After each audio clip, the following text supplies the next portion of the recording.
Hola amigos de YouTube, hoy les vengo con un creepypasta. Comencemos. Levitación. Morris Obster fue mi mejor amigo por aquellos años en los que la sociedad condenaba estoicamente la actitud tan impetuosa y dinámica de la juventud. No puedo decir que éramos rebeldes, porque no era así, simplemente teníamos otras ideologías más profundas y el vello don de la curiosidad. Es que así éramos. Morris y yo nos encantaba experimentar cosas nuevas como a cualquier joven de nuestra etapa. Era normal que todos se comportasen así, ¿no? La verdad es que nunca pude comprender por qué nuestros padres y demás familiares se escandalizaban ante nuestras filosofías, actos y cuestiones. En realidad nos daba igual lo que creyeran acerca de nuestra mentalidad tan abierta e ilimitada, siempre dispuesta a conocer más cosas sobre la realidad que nos rodeaba. Y es que mi amigo y yo éramos de aquellos que gustaban de buscar nuevas expectativas y definiciones de la existencia que llevábamos, leyendo por aquí, tomando fotos por acá, y luego compartiéndolas entre los dos. Sacábamos conclusiones desde nuestro punto de vista y más tarde buscábamos información sobre los resultados a los que habíamos llegado. Definitivamente, no me puedo quejar de mi juventud, pues disfruté tanto como jamás lo he hecho. Si existía una palabra para definir la ideología de Obster, esa era extraordinaria. Ni yo poseía tal habilidad para concebir las costumbres cotidianas como un mero escudo ante lo desconocido, ante aquello que el ser humano siempre temió. Él mencionaba constantemente en sus pláticas que el hombre no tenía la más mínima idea de lo que había más allá de sus actos, y que siempre estaba buscando la forma de evadir su decadente e inevitable destino. Sencillamente, Morris era de aquellos jóvenes que, si se lo hubiera propuesto, habría llegado a la cima más encumbrada entre los sabios del mundo. Debo admitir que me sentía muy bien a su lado, pues era el único que lograba comprender mi concepción de la vida e incluso compartíamos puntos de vista iguales que, de no haber sido porque no compartíamos ningún parentesco familiar, podría haber jurado que ese chico era mi gemelo ideológico, por así decirlo. Sin embargo, el tiempo, maldito verdugo que inevitablemente te obliga a enlazarte con tu inverosímil destino, quiso que ambos nos separásemos y mi amigo se mudó junto con su familia a otra ciudad. Cuando él fue a comunicarme la desagradable noticia, no pude contener la agonía que estaba experimentando en mis adentros, y juntos nos despedimos con muchas lágrimas. Lo que más me dolió de aquel aviso fue que claramente sentí cómo se desgarraba una parte de mi ser y era extraída por algún ser desconocido que deseaba ver mi sufrimiento. No puedo describir con otras palabras lo que padecí en aquel instante en el que mi destino estaba por cambiar, quizá para siempre, o tal vez era solo una prueba de valor para ambos. Pero todavía hoy me pregunto qué había que comprobar con esa separación. Actualmente, mi ilimitada imaginación me permite hacer una especulación sobre aquella circunstancia que decidió todo por nosotros. Tal vez la vida nos vio como una amenaza, algo que podía romper su cuidadosa y bien estructurada coreografía de falsedad y egoísmo. Siendo así, no había lugar para nosotros en este mundo. Aún recuerdo bien esa sombría tarde en que lo vi irse. Su cara transmitía una serenidad impresionante, aunque yo sabía perfectamente que aquello era una máscara que estaba usando para evitar mostrar su dolor ante su familia, la cual era muy severa y conservadora. Su caso familiar no era la excepción. Por aquellos tiempos muchos jóvenes de nuestra edad pasaban por la misma experiencia, incluso yo lo vivía. Aquel que no tuviera unos padres así podía considerarse afortunado, muy afortunado. Tengo bien plasmada en mi memoria su cara al momento en que el carro encendió con todo aquel maletero encima, casi marcada a fuego. Su expresión me estaba comunicando con la mirada que ni la misma distancia nos separaría, y que algún día, en un futuro no muy lejano, volveríamos a vernos. Yo entendí su silencioso lenguaje, y con el mismo idioma le dije que así sería, y que tarde o temprano, estaríamos juntos de nuevo para descubrir más cosas. Las cosas continuaron su marcha normal, desde el punto de vista de la sociedad que me rodeaba, claro. Pero desde que Obster se fue, supe que mi vida, a pesar de su creciente monotonía, ya no sería la misma. Me resultaba imposible el concordar con los adultos, quienes aseguraban que las amistades de juventud eran fácilmente olvidadas, y los jóvenes de mi ciudad me daban los ánimos que necesitaba para afrontar a esa terrible ideología a la que llamaban madurez adulta. Qué grande fue mi alegría cuando recibí una carta de Morris. Recuerdo que mi padre acababa de llegar de su trabajo, y siempre tenía por costumbre revisar el buzón antes de llegar a casa. Escuché sus pasos subiendo las escaleras y supuse que pasaría de largo por mi cuarto sin saludarme, como siempre lo hacía. Me sorprendió sobremanera que tocara la puerta de mi habitación, pero después comprendí que solo lo había hecho porque entre las cartas que llegaron, había una para mí. Tengo que admitir que me extrañó demasiado que me enviaran algo, pero así era. Mi padre me entregó el sobre y salió de mi cuarto. Me quedé observando la carta por un tiempo. Quien me la había escrito era Morris. Imaginen mi emoción cuando la comencé a abrir y descubrí, con total alegría, la pequeña pero fina letra de mi mejor amigo. Sin más tiempo que perder, comencé a leerla. Mi muy apreciable e incomparable amigo Randolph Gordon. No puedo concebir la emoción de este momento en el cual estoy redactando estas líneas. Me siento feliz de poder escribirte por primera vez luego de que fuese forzado por mi familia a abandonar el lugar donde pasé los mejores momentos de mi vida, con el amigo que jamás podré olvidar. Te parecerá increíble, pero desde que estoy acá, no logro adaptarme a mi nueva forma de vida. La ciudad en la que vivo ahora es mucho más caótica que la tuya. Los jóvenes se apegan ciegamente a las enseñanzas de los adultos y, por desgracia, no ejercen su libre albedrío como debería ser. Si los adultos de mi anterior pueblo eran severos y conservadores, estos van más allá de esas erróneas y estúpidas ideologías. No puedes imaginarte la felicidad de mis padres al saber que sus vecinos tienen un hijo bien educado que nunca pone en duda la autoridad de sus mayores y que es obediente. Solo puedo pensar en la debilidad de pensamiento que posee ese pobre muchacho, y no lo culpo. La verdad no puedo hacerlo porque el ambiente en que ha crecido lo moldeó así y así se quedará para su eterna desgracia. Por otro lado, mi familia a cada momento menciona que cuánto hubieran dado porque yo creciera desde un principio en esta maldita ciudad, y están diciéndomelo a cada momento del día.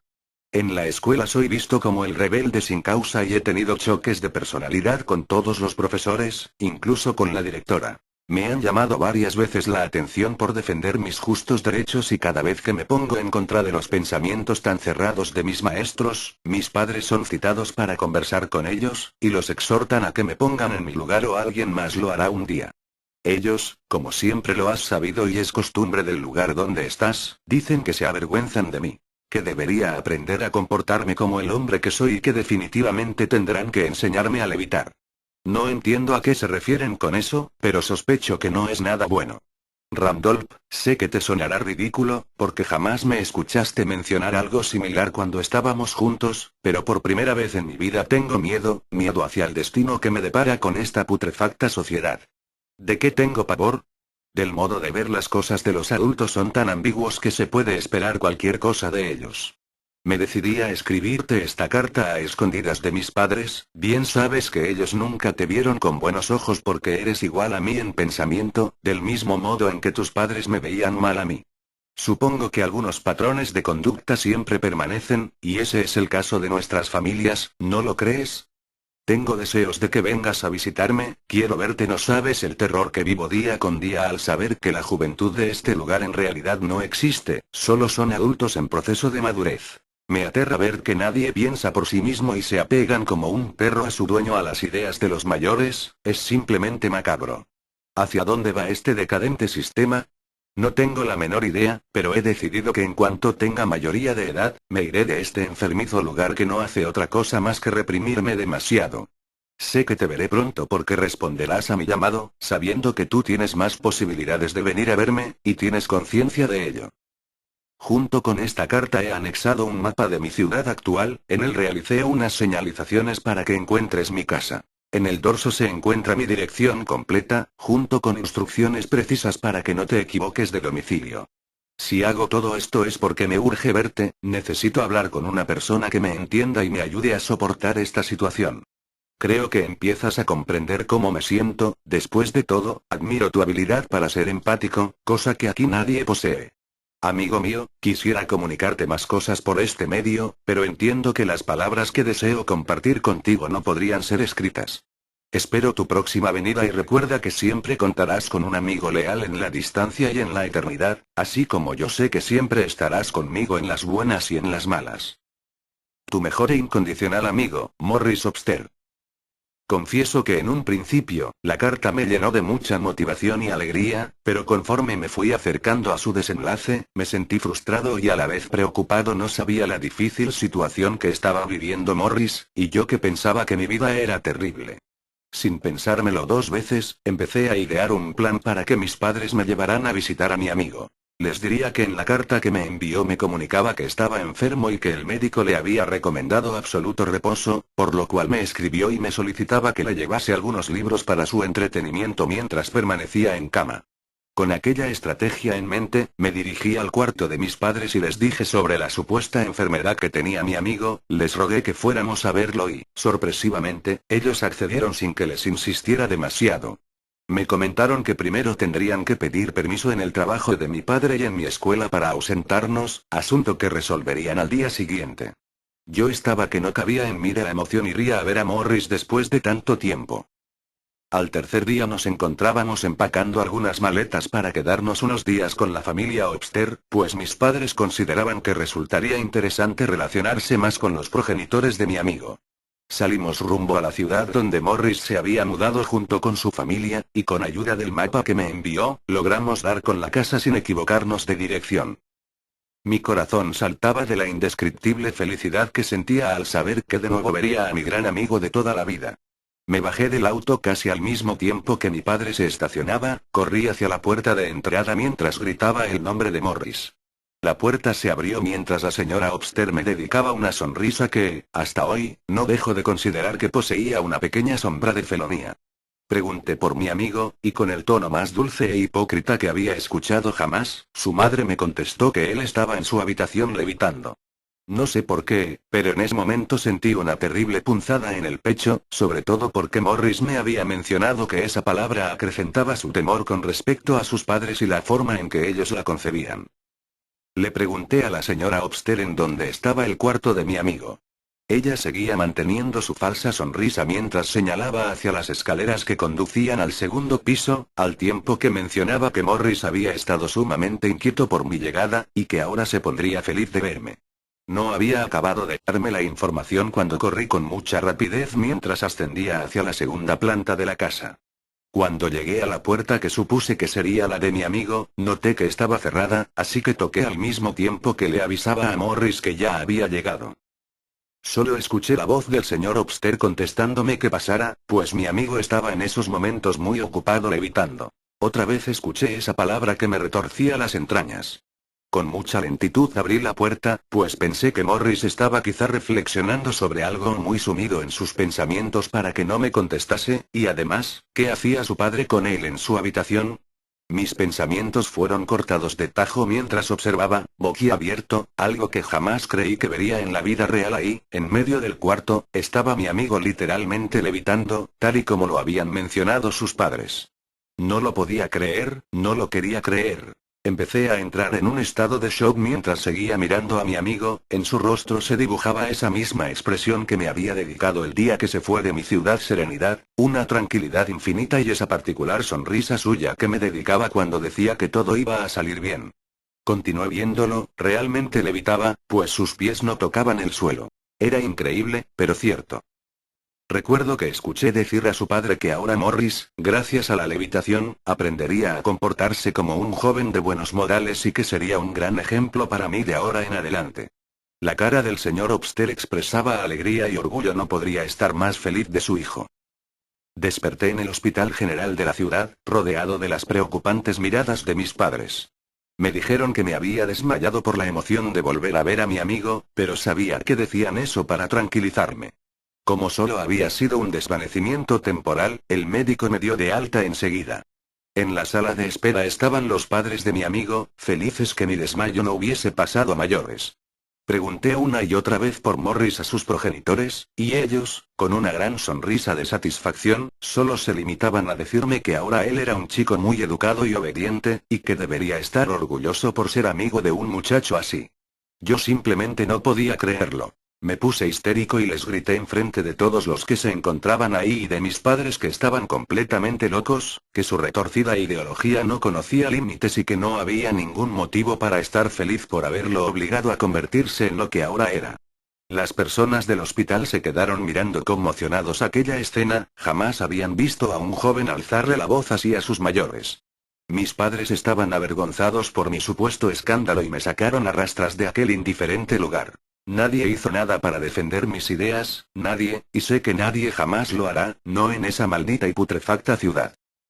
Debido a mi indecente comportamiento, mis padres decidieron regresar a casa esa misma tarde, comunicándome que los padres de Morris no deseaban volver a verme, ya que me consideraban una mala influencia para su hijo. Yo solo quería despedirme de él por última vez, y decirle que lamentaba no haber llegado antes para salvarlo de su levitación, solo quería eso. Sentí un terrible dolor en mi pecho mientras nos alejábamos de aquella fatídica y repugnante ciudad. Mis padres, completamente decepcionados de mi forma de expresarme ante los Upster, me dijeron que también deberían aplicar conmigo esa técnica de la levitación, pues así aprendería a ser un chico correcto y bien portado. Recuerdo que en ese instante comencé a odiar enfermizamente a mis padres, tanto como aborrecía a los de mi mejor amigo. El tiempo, en su marcha incansable, hizo que ya no le diera motivos a mis padres para que cumplieran aquella terrible amenaza que tenía por objetivo despojarme de mis ideales.